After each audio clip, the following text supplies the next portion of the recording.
Aie une vision, crois, prie, enseigne-toi, équipe-toi, forme-toi, prépare-toi, travaille et recommence.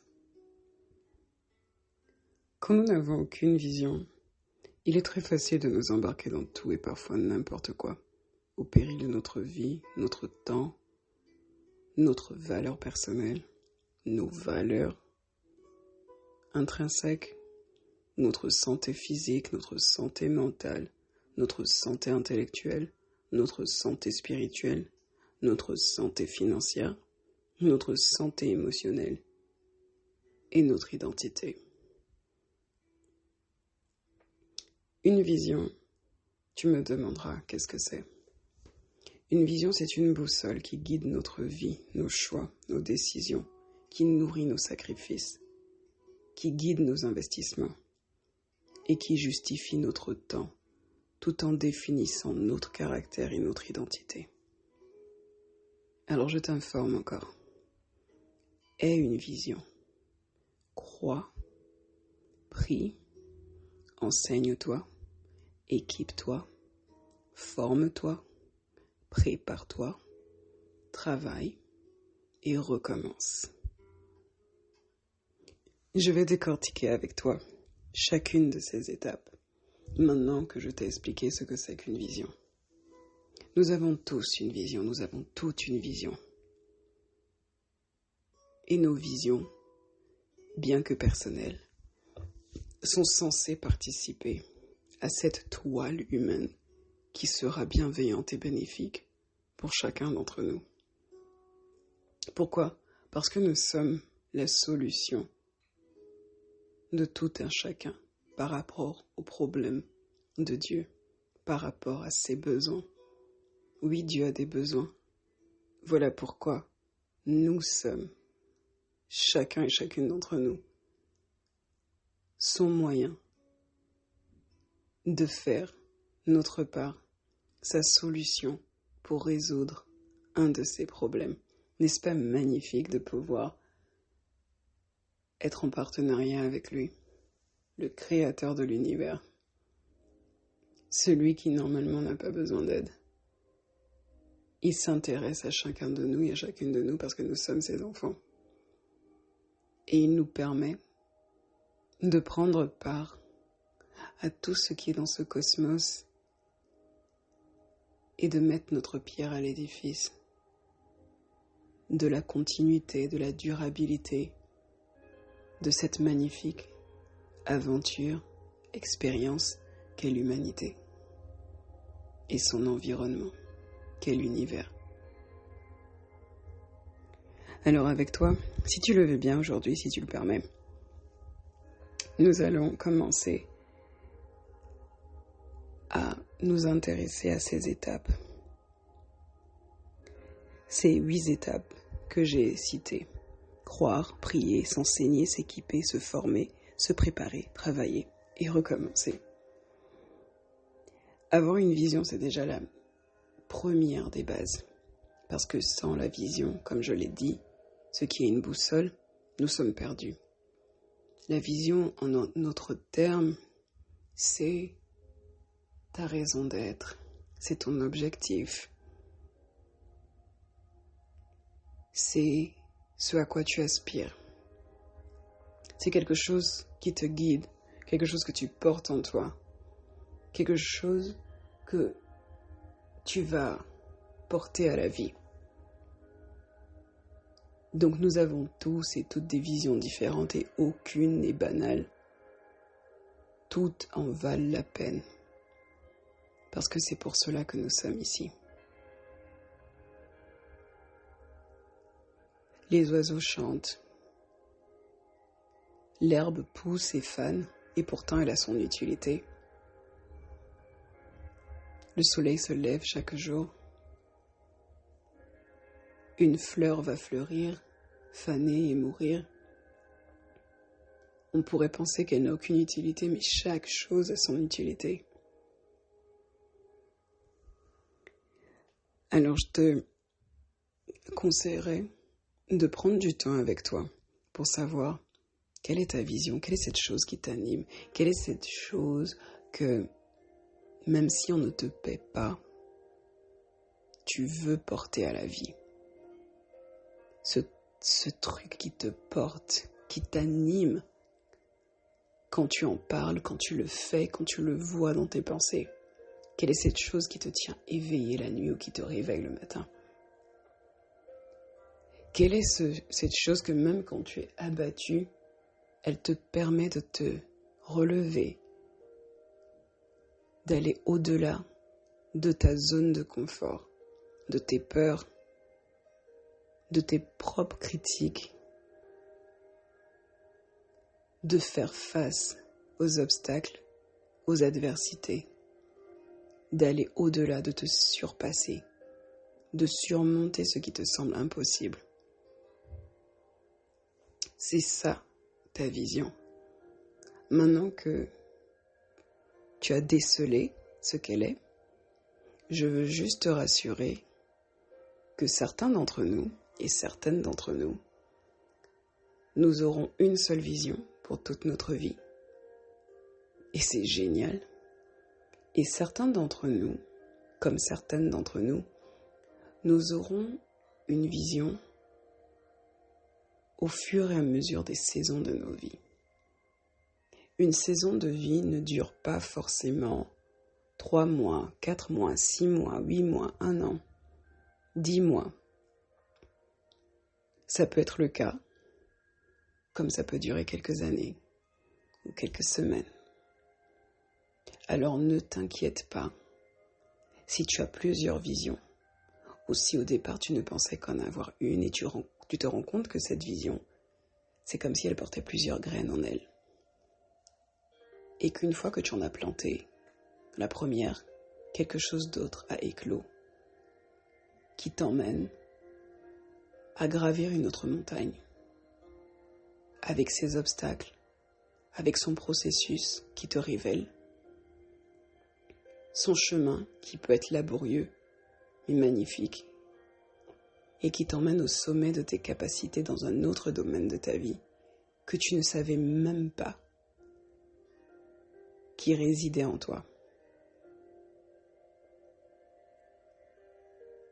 Il y a des gens que nous connaissons mondialement pour une seule chose, un seul talent, un seul don. Et c'est utile, et c'est magnifique. Et il y en a d'autres qui ont plusieurs dons, plusieurs talents, et qui ont pris le temps, saison après saison dans leur vie, de peaufiner ce talent, d'apprendre à se connaître, d'explorer ce talent, ou ces talents, et enfin, d'exercer pleinement tout leur potentiel. L'idée ici, à travers ce podcast, c'est de te donner une pièce du puzzle, de la connaissance qui t'est requise pour faire croître la personne dont ta vie a besoin, pour développer les zones négatives de ta vie pendant ta période sombre de gestation, afin d'emmener cette image, cette vision à la lumière, au bon moment, au moment pour lequel tu as déjà été prévu.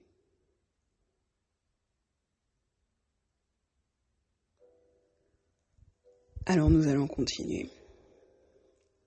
Maintenant que tu as décelé ta vision et que tu sais que tu peux en avoir une seule pour toute ta vie comme plusieurs et que ça va demander que tu les peaufines, que tu prennes du temps avec toi à découvrir ton identité, à découvrir que ton identité a aussi plusieurs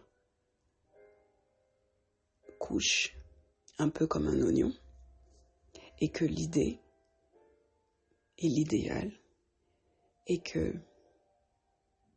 tu ne meurs, tu ne partes de cette terre qu'après avoir déroulé complètement toute ton identité, tout ton potentiel, tous tes dons, tous tes talents, toutes les solutions ou la solution que tu es.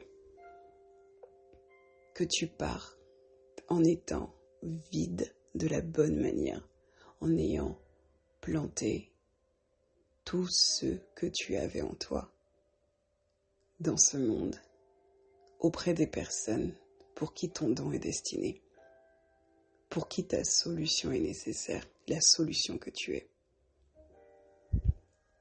J'espère que ceci t'édifie et que cela te parle, parce que maintenant nous allons passer à l'étape qui est nécessaire pour que cette vision voie le jour, c'est-à-dire qu'il faut que tu crois. Alors il faut que tu aies de la foi en toi, la foi dans tes capacités, la foi dans tes talents, la foi dans tes dons. Aujourd'hui, nous appuyons sur l'interrupteur machinalement. Le fait d'avoir de l'électricité, de la lumière, surtout pour ceux qui en ont la possibilité, qui y ont accès, qui ne vivent pas dans des zones où l'électricité est difficile ou rare, nous sommes bien contents et bien contentes de pouvoir l'utiliser. Cela nous sert pour tellement de choses. Quand nous sommes en Occident, l'électricité sert pour plus qu'éclairer une maison, la rue. On s'en sert pour charger non seulement son téléphone, ses écouteurs, son laptop, pour brancher la télé, le congélateur, le réfrigérateur, le climatiseur, toutes sortes d'appareils dont nous avons besoin, mais encore plus spécifiquement pour les pays où en Occident où l'introduction d'une autre manière de se mouvoir par des véhicules électriques, tels que la voiture, le vélo électrique, eh bien l'électricité est requise. Mais cette électricité, cet interrupteur sur lequel nous appuyons si machinalement, ces prises que nous branchons si machinalement, cela a requis une vision d'un homme, Thomas Edison, qui a dit qu'il n'a pas échoué 10 000 fois. Il a appris les 10 000 manières par lesquelles son projet ne marchait pas. Et moi je dirais qu'il a appris les 10 000 manières qui étaient nécessaires pour la pérennité de son projet.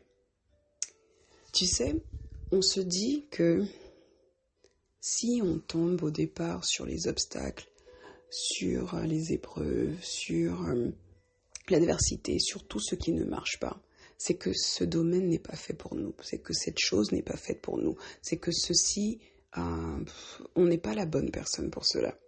Et si nous adoptions la mentalité de Thomas Edison, s'il n'avait pas essayé encore, une fois de plus, aujourd'hui, tout ce que nous déployons, tout ce que nous utilisons, nous ne le ferions peut-être pas, ou alors peut-être qu'une autre personne serait venue, telle que Nikola Tesla, et l'aurait faite, ou pas. Peut-être que ça aurait pris encore quelques dizaines d'années ou une centaine d'années. Ça aurait peut-être eu un retard avant que l'électricité ne soit aussi courante qu'elle l'est aujourd'hui. Le jeu de mots est fait exprès. Mais ce que je veux dire au-delà de ça, c'est la foi, la ténacité dont il a fait preuve pour que cette vision voie le jour. J'utilise son exemple parce que on peut s'identifier à cela, à ce que l'électricité, nous l'utilisons tous les jours. Et donc c'est quelque chose qu'on sait être utile et qui est universellement utilisé et qui sera donc facilement compréhensible dans cet exercice, dans ce partage que je suis en train de te faire. Si nous regardons le fait de rencontrer des problèmes au départ, non pas comme l'invalidation de notre vision, mais au contraire comme une étape nécessaire de validation de notre projet, cela change toute la donne. Qu'est-ce que je veux dire par là?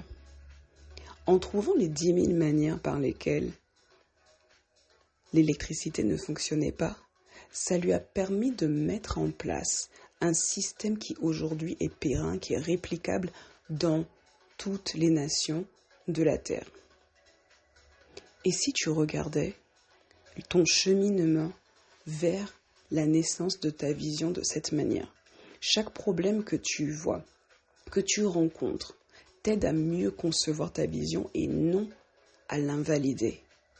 Cela ne signifie pas que ce n'est pas possible, cela ne signifie pas que tu t'es trompé, que tu as mal compris ce que Dieu t'a dit ou t'a confié. Non, si Dieu t'a confié cette vision, s'il t'a conçu pour cela, s'il t'a créé, s'il t'a donné naissance au travers de tes parents, qu'il a déjà choisi pour cette vision, pour que tu puisses apporter cette vision à la vie, c'est parce que lui, il croit en toi. Ça te choque? Moi aussi. La première fois que j'ai entendu quelqu'un dire que Dieu croit en moi, j'étais choquée, je ne savais même pas qu'il y avait un tel concept qui existait. Tu vois, je n'avais été éduquée que dans la conception que nous, les êtres humains, nous devions croire en un Dieu. Quelle que soit la foi exercée par les divers êtres humains que nous sommes, je ne savais pas qu'il y avait une réciprocité et que Dieu aussi peut croire en nous. Tu me diras, comment se fait-il que Dieu puisse croire en nous? C'est lui Dieu. Il ne peut pas croire en nous des êtres humains aux limites limitées, etc. Quand tu as le projet d'avoir des enfants, ou si tu en as déjà, tu crois en eux, dès le départ, même quand ils ne peuvent absolument rien faire pour eux-mêmes, et que tu dois tout faire pour eux. Tu crois en eux, tu crois en ce qu'ils ont en eux, quand tu arrives à déceler leur potentiel, leur capacité, tu t'émerveilles. Chaque personne, chaque parent, chaque membre de la famille s'émerveille au moment de la croissance de chaque enfant. On applaudit les premiers pas. On encourage l'enfant à marcher. On est heureux de savoir que cet enfant est capable de s'asseoir, que ses dents sont sorties, qu'il ou elle sache se moucher, parce que cela signifie que sa croissance se passe bien et que cet enfant acquiert les connaissances et les compétences nécessaires pour être autonome, indépendant demain. Et que ce qu'il a ou ce qu'elle porte en lui verra assurément le jour. Dieu t'a créé, il sait ce qu'il a mis en toi. Alors il croit en toi parce que lui-même il croit en lui. Et que tu es son enfant, tu es sa représentation. Le jour où tu auras des enfants, si tu en as déjà, tu sais que ton enfant porte au moins 50% de ton ADN. Et donc ce qu'il y a de bon en toi, ton intelligence, ta personnalité, couplée avec celle du papa ou de la maman, produit un nouvel ADN qui a au moins ces ingrédients-là.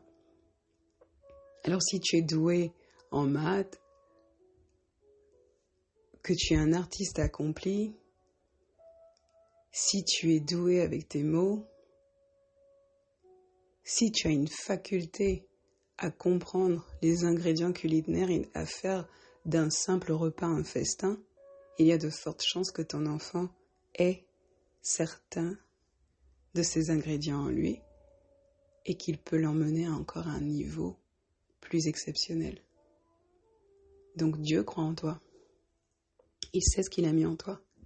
Les épreuves que tu rencontres ne sont pas faites pour te détruire, mais pour te révéler à toi-même, pour que tu puisses croire en toi, pour que tu puisses croire en tes capacités, pour que tu puisses croire en tes dons et en tes talents. Comment sauras-tu ce que tu as à l'intérieur de toi si ce n'est pas activé, si quelque chose ne te force pas à les activer? Comment sauras-tu le caractère que tu as face à telle ou telle chose? Comment sauras-tu comment tu vas répondre, comment tu vas gérer telle situation, telle chose? Comment tu feras face à ceci ou à cela, aux imprévus? Comment sais-tu si tu sais planifier les choses si tu n'as jamais eu d'occasion de planifier quoi que ce soit? Comment sais-tu si tu peux être discipliné, focalisé, déterminé, constant, si tu n'as jamais l'occasion de le faire? Les occasions ne viennent pas que par des opportunités que nous considérons être positives, mais aussi par des opportunités qui doivent être négatives dans un certain sens pour nous permettre justement de savoir gérer les risques et les problèmes. En trouvant les 10 000 manières par lesquelles l'électricité ne fonctionnait pas, cet homme et son équipe ont pu mettre en place un système, des procédures qui font en sorte qu'aujourd'hui, on appuie sur l'interrupteur machinalement. On branche les prises machinalement. Et on sait quel est le voltage qui est nécessaire pour que l'ampoule ne grille pas. On sait quels sont les filaments qui sont nécessaires, les fils qui sont nécessaires, le type de verre qui est nécessaire pour l'ampoule. On connaît la durée de vie de l'ampoule. On sait ce qu'il faut faire pour ne pas s'électrocuter, pour qu'il n'y ait pas de court-circuit, qu'il n'y ait pas d'incendie. C'est à travers ce qui était considéré comme des échecs, des trucs négatifs, qu'il a pu développer dans sa période de gestation et d'obscurité quelque chose qui aujourd'hui produit la lumière. Et il en est de même pour toi. Je vais te dire qui d'autre croit en toi. Au-delà du fait que toi tu dois croire en toi et que les épreuves sont faites pour pouvoir te permettre de découvrir ce que tu portes afin de confirmer et d'enraciner ta propre foi en toi et en tes capacités, Dieu croit en toi. Nous avons déjà établi cela. Le troisième être qui croit en toi, c'est l'ennemi de ton âme, communément appelé Satan ou le diable. Ça te choque? Moi aussi, ça m'a choqué. Le diable croit en toi. Il n'emmènerait pas autant de problèmes, autant de difficultés pour te décourager, pour te détourner de la vision que tu as s'il ne savait pas que tu en avais la capacité. Qui jette des pierres à un arbre qui ne porte pas de fruits?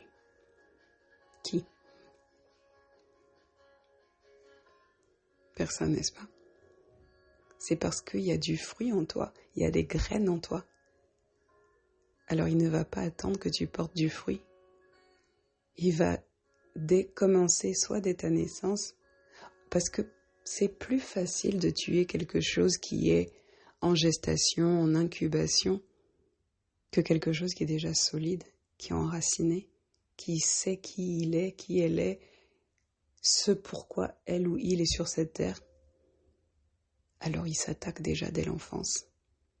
Voilà pourquoi certains d'entre nous naissons dans des foyers qui nous donnent un mauvais départ ou un départ très complexe ou très compliqué. Comme ça, nous serons tellement distraits par toutes les difficultés du quotidien à juste essayer de survivre avec des problèmes primaires et basiques comme juste essayer de se nourrir, qu'on n'aura pas le temps d'avoir une vision. Et certains d'entre nous, ces mêmes problèmes, si on les voit de la bonne manière et qu'on les embrasse, ils vont être le terrain par lequel les graines qui sont en nous vont être plantées pour donner naissance aux solutions que nous sommes. Il n'y a pas mieux que celui qui a vécu une situation pour y apporter la lumière. Il n'y a pas mieux que celui qui est passé par une période sombre, par l'obscurité, pour comprendre la nécessité de la lumière et comment l'apporter. Je ne sais pas ce que Thomas Edison avait vécu dans sa vie, qui a fait que 10 000 échecs plus tard, il continue toujours de persévérer. Et qu'il ait pu même avoir ce genre de mentalité de voir que derrière chaque problème, il y avait une solution. Et que chaque problème lui enseignait une solution et était une marche de plus qu'il gravissait sur l'escalier. Mais ce qu'il a vécu lui a donné cette ténacité, cette foi en lui, en ses capacités, en sa vision. Et aujourd'hui, il a apporté la lumière dont chacun de nous bénéficions. Tout ça pour dire que la solution que tu es, elle n'est pas juste que pour toi. Elle est faite pour éclairer d'autres personnes. Thomas Edison est mort, je ne sais même pas ça fait combien de temps, mais nous profitons toujours de ses connaissances, de sa vision. Alors il est important et crucial que toi aussi tu découvres la tienne. Il y a des gens qui t'attendent, même des siècles plus tard. Il y a des personnes qui seront au bénéfice de ce que tu vas produire, de qui tu es. Tu dois te produire, tu dois te donner naissance. Tu dois te cultiver. Tu dois entretenir ta vision et regarder les difficultés différemment.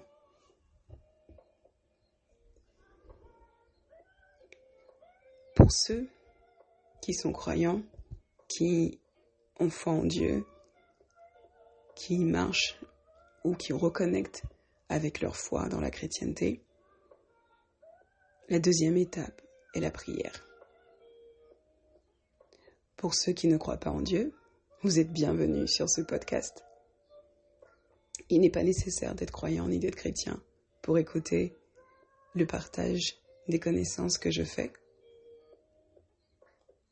Si jamais le fait que je dise Dieu, Jésus, et que je partage la foi ne vous convient pas, je veux juste partager avec tous ceux qui écoutent mon propre parcours personnel et ce qui m'a aidé, ce qui m'a enseigné. Alors, en ce qui concerne la prière est ce moment de conversation avec celui qui t'a créé, celui qui te connaît plus que toi-même en fait. Ce n'est pas passer du temps avec des gens qui sont en train d'apprendre à te connaître, mais c'est passer du temps avec quelqu'un qui te connaît mieux que toi-même, parce qu'il t'a créé. C'est un peu comme si aujourd'hui on allait passer 1 heure, 1 minute, quelques secondes, 5 minutes, un quart d'heure avec celui qui a inventé le gadget que nous utilisons tous les jours ou la chose dont nous ne pouvons pas nous passer et que cette personne nous expliquait complètement comment l'utiliser. Quel bénéfice en gain de temps ce serait pour nous, n'est-ce pas? Alors la prière, c'est tout simplement ça, cette conversation. Peu importe où tu te trouves dans ta vie, peu importe que ce soit le désordre complet, peu importe que ce soit terrible ce que tu vis, joyeux, anodin, c'est juste une conversation avec ton Père, avec celui qui t'a créé. Tu peux partager tes bons moments comme tes mauvais moments. Tu peux poser des questions et il te répond. Il répond à chacun de manière différente. Pourquoi ? Parce que chacun d'entre nous, nous sommes non seulement différents, mais ce qui va par exemple moins m'interpeller ne va pas forcément t'interpeller toi. Donc Dieu nous connaissant, il va te parler de la manière qui va t'interpeller toi, qui va sans aucun doute te faire comprendre que il t'a parlé. Et pour que tu puisses reconnaître sa voix, c'est tout simplement comme quand tu passes du temps avec un membre de ta famille ou tes amis. Tu sais reconnaître leur voix, même quand ils ne se sont pas présentés. Avant même d'entendre même le son de leur voix, tu peux reconnaître les pas d'une personne n'est-ce pas? La manière dont quelqu'un descend les escaliers, tu sais, ah, ça c'est un tel avant même de l'avoir vu. Tu peux aller dans une pièce et savoir qu'un tel a été là, à l'odeur de son parfum. Tu peux sentir les draps d'une personne et avoir son odeur corporelle et savoir, ah, il y a un tel qui était là. Un tel a dormi de tel côté du lit. Parce que tu passes du temps avec une personne, tu sais reconnaître. Quand tu vis avec plusieurs personnes dans une maison, tu reconnais les attentions de chacun. Ces personnes n'ont même pas besoin de laisser une note avec leur nom pour que tu saches que, ah, le fait que ma tasse de chocolat chaud soit déjà préparée, ça c'est un tel qui a fait ça. Un tel a mis mon téléphone à charger, j'en suis sûre que ça c'est X, ça c'est Y qui l'a fait. Et on n'a même pas besoin de leur demander, on peut juste aller dire « Ah, merci d'avoir chargé mon téléphone, je m'étais endormie. Ça m'a été bien utile. » Il en va de même avec Dieu. Plus tu passes du temps dans sa présence, dans sa parole, plus, au fur et à mesure que tu grandis, pas grandir physiquement, mais grandir en âge spirituel, en maturité spirituelle, plus il va te parler, d'une manière encore plus concrète. Si tu es un bébé spirituel, la manière dont on parle à un bébé n'est pas la manière dont on parle à un enfant de 5 ans, à un adolescent, à un adulte, etc. Il en va de même dans ta progression avec Dieu. Alors ne compare pas la manière dont il te parle à une personne qui a un âge spirituel différent de toi. L'âge spirituel n'a rien à voir avec l'âge physique. Une personne peut avoir 15 ans et avoir un âge spirituel qui est très mature. Une autre personne peut avoir 60 ans et peut être un bébé spirituel. La prière est ce moment, cette conversation, cette intimité, ce cocon dans lequel tu viens et tu es transformé. Tu reçois des instructions. Tu parles à Dieu comme tu parleras à ton Père. Tu n'as pas besoin de grands mots, à moins que ce soit la manière dont tu veux lui parler. Tu n'as pas besoin de grandes formules. Tu peux l'appeler comme tu l'appelles, papa, baba, abba, et lui parler de manière comme tu parles. Tu n'as pas besoin d'avoir un jargon particulier, d'avoir d'abord lu toute la Bible, de connaître tous les versets avant de commencer à lui parler. Ne trouves-tu pas magnifique qu'à un certain stade de la croissance des enfants, ils parlent dans leur langue et ils sont persuadés qu'on les comprend. Et nous, on leur répond. On leur répond toujours. Un enfant pleure et on est capable de dire « Ah, ce bébé a faim ». Le même son, quelques minutes plus tard, on dira « ce bébé veut qu'on change sa couche ». Ah, là le bébé est fatigué. Ce bébé veut dormir. Etc., etc. À ce moment précis, c'est le seul langage dont ce bébé est capable. Et nous, les adultes, on est capable de comprendre. Et on le rencontre au niveau de son besoin, n'est-ce pas?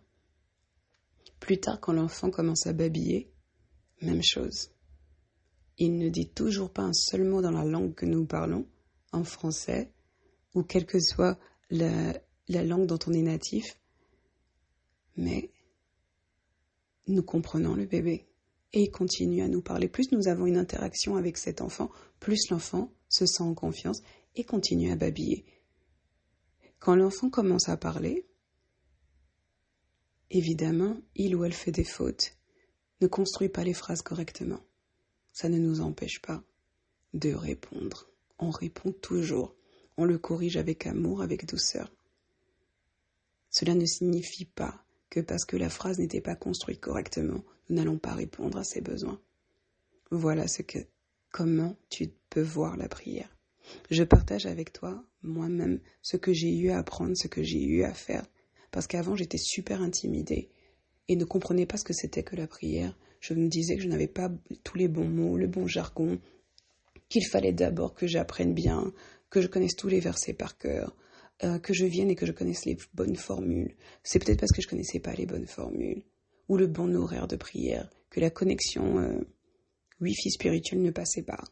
Et voilà pourquoi les choses ne fonctionnaient pas dans ma vie. Jusqu'à ce que j'ai réussi à comprendre que la prière, c'est un peu comme le chargeur de ton téléphone. Tu te connectes, tu te recharges, tu reçois et tu donnes. Tu te décharges et tu prends les instructions.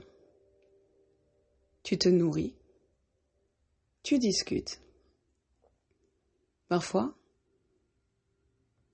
quand nous chargeons nos téléphones, on veut juste une barre, 1%.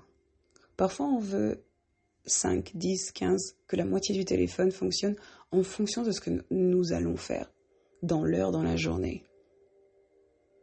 Parfois, nous voulons sortir avec le téléphone chargé à 100%.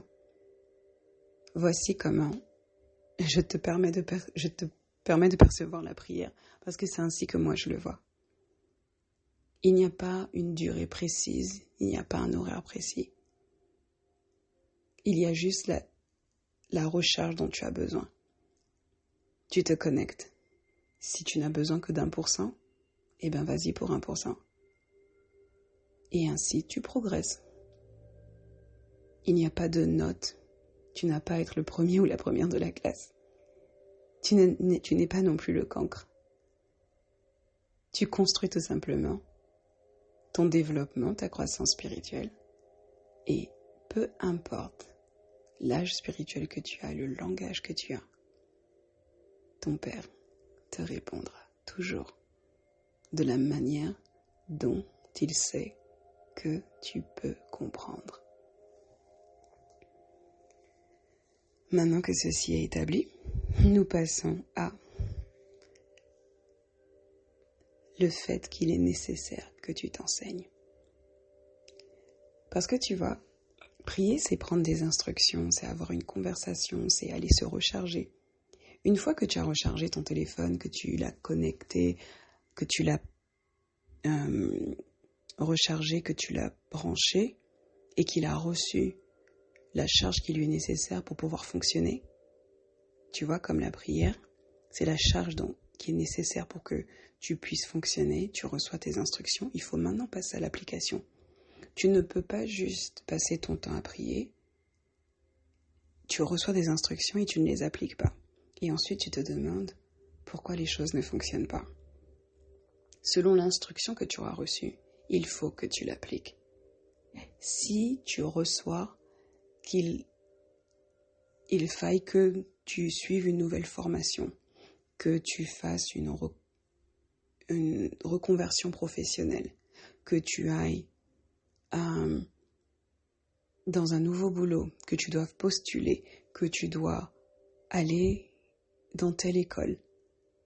Une fois que tu as reçu l'instruction, si tu ne fais rien, il ne se passera rien. Tu ne peux pas en vouloir à celui qui fait l'annonce du loto de ne jamais dire que c'est toi qui as gagné quand tu ne joues pas au loto. Tu ne vas jamais acheter le billet, le ticket, tu ne mets pas les numéros, tu ne fais pas ce qu'il faut, tu as juste le souhait « Ah, je prie qu'un jour je gagne au loto ». Mais tu n'achètes jamais le billet, tu ne fais pas les actions qu'il faille. J'utilise ici un exemple ludique pour qu'on puisse tous comprendre, n'est-ce pas, et puis désacraliser le fait que, oh mon Dieu, comment tu peux dire que la prière ce n'est pas suffisant, que tu ne peux pas juste prier et puis que va-t-il se passer? Le ciel va s'ouvrir et la magie va opérer? Non. Mon grand-père, mon feu grand-père, avait pour habitude de dire 2 choses. Il disait, tu pries, mais ensuite tu dois te mettre au travail. Tu veux une chaise? Dieu ne va pas descendre de la terre, du ciel et te donner une chaise. Il a mis en place les matériaux. C'est maintenant à toi. Si tu veux par exemple une chaise en bois, eh ben, il y a le fer. Tu vas devoir construire la hache. Il y a l'arbre. À partir de là, eh ben, tu peux commencer. Il a mis l'intelligence en toi, il a mis le savoir en toi. Ces graines sont plantées en toi, tu dois maintenant les utiliser pour fabriquer ta chaise. Mon feu grand-père disait encore, tu veux manger du poulet rôti? Tu ne peux pas juste dire, Seigneur, j'aimerais manger du poulet rôti, et puis le ciel va s'ouvrir et le poulet rôti va tomber du ciel. Non. Dieu a créé le poulet, il a créé la capacité en toi de créer le feu et les outils qui sont nécessaires pour que tu puisses manger le poulet rôti. Tout ça pour dire qu'après la prière, après avoir reçu tes instructions, après t'être rechargé, après t'être connecté au Wi-Fi spirituel qui est le Saint-Esprit, et bien à ce moment, ce qu'il t'a dit de faire, pour cette saison, pour cette journée, pour cette heure, pour cette minute, ça passe par l'enseignement. Tu reçois une instruction, il faut maintenant que tu puisses t'enseigner, être équipé, te former et te préparer. Ce sont des étapes nécessaires. Dans l'exemple, par exemple, d'un médecin, il a la vision d'être médecin, on voit en lui qu'il ou elle a le don. Cette personne y croit. Elle prie, par exemple, pour rentrer dans la bonne école, pour avoir les fonds nécessaires. À un moment, elle ne peut pas juste passer de l'étape avoir la vision, croire et prier à la partie où elle se met juste à travailler en tant que médecin, juste parce qu'elle est un génie et que tout le monde sait que cette personne a en elle le génie de la médecine. Aucun et aucune d'entre nous ne voudra être son premier patient, ne voudra rester sur la table d'opération en apprenant que cette personne ne s'est pas enseignée, n'a pas été enseignée, ne s'est pas équipée, n'a pas été formée, ne s'est jamais préparée, n'est-ce pas? Alors c'est tout à fait normal que toi aussi tu suives le même processus. Tu t'enseignes, tu es enseigné, tu te soumets au temps qui est nécessaire pour être équipé, pour être formé et pour te préparer pendant ta période de gestation. Aucun et aucune d'entre nous n'a envie d'avoir un bébé prématuré. C'est dangereux. C'est dangereux pour l'enfant. C'est une inquiétude pendant des années sur la croissance de cet enfant. Nous voulons tous avoir un enfant qui naît en bonne santé pour qu'il soit le plus autonome possible et qu'il ou elle puisse croître tranquillement. Alors généralement, une femme enceinte et son époux, son mari, quand ils sont enceints pendant les 9 mois, peu importe la fatigue, ils veulent arriver au bout des 9 mois. Donc, tout ça pour te dire qu'il y a des étapes qui sont nécessaires et que tu ne dois pas les sauter juste parce que tu as prié, parce qu'il y aura un désastre. Ce que tu portes en toi, la vision que tu portes en toi, surtout le fait qu'elle va être utile pour d'autres personnes signifie que tu as une responsabilité en toi. Alors, aie une vision, crois, prie, enseigne-toi, équipe-toi, forme-toi, prépare-toi et ensuite mets-toi au travail. Et après cela, juste après cela, tu recommences. Et oui, c'est en continu.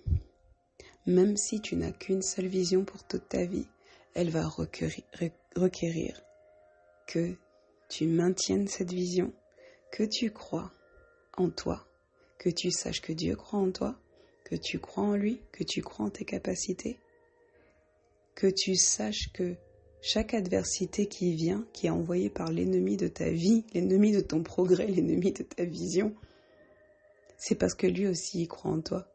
Donc ces adversités ne signifient pas que tu dois abandonner, mais au contraire que tu dois les voir comme des manières de pouvoir avoir un plan de pérennité